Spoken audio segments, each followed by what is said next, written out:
Pourquoi vous lamentez-vous? N'ai-je pas proclamé notre victoire? 14 janvier 2021. Parole de Dieu le Père délivrée à sa messagère et prophète Loïs Vogelcharp, traduite et lue par Justine. J'ai une parole pour ceux de mon peuple qui sont en panique. Je vous dis de ne pas vous inquiéter.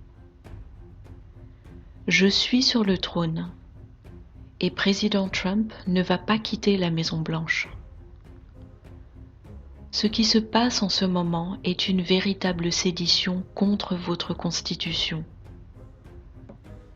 Tout ce qu'ils lui reprochent faussement, c'est en fait ce qu'ils font eux. Ils devaient attendre que tout le monde les trahît. C'est ce que nous avons vu. Il a fait tomber les masques et identifié ceux qui voulaient se faire un nom. Il les a tous ciblés pour le bon fonctionnement de son plan.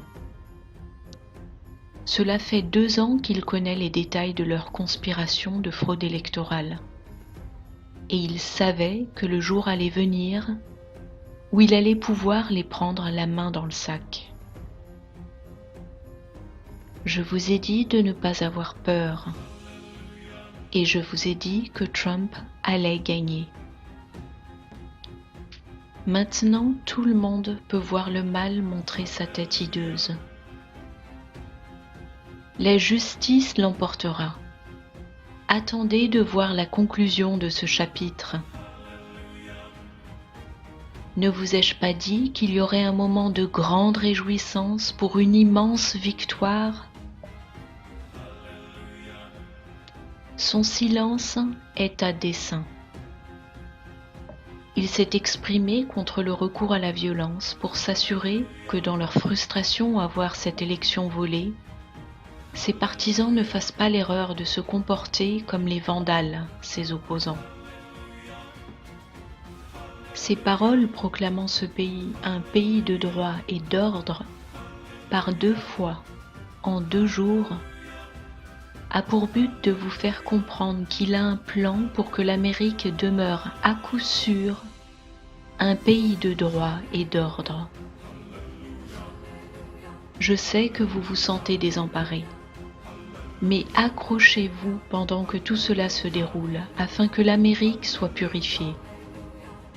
Il est bel et bien question de trahison, et leurs mensonges et tromperies, ainsi que leur haine de cet homme, vont leur revenir en pleine face pour les mordre.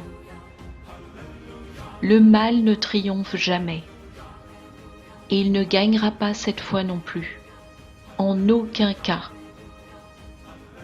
Avec amour, votre Père qui est dans les cieux.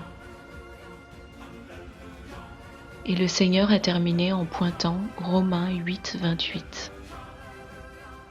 Sachez que toutes choses travaillent ensemble au bien de ceux qui aiment Dieu, de ceux qui sont appelés selon son dessein.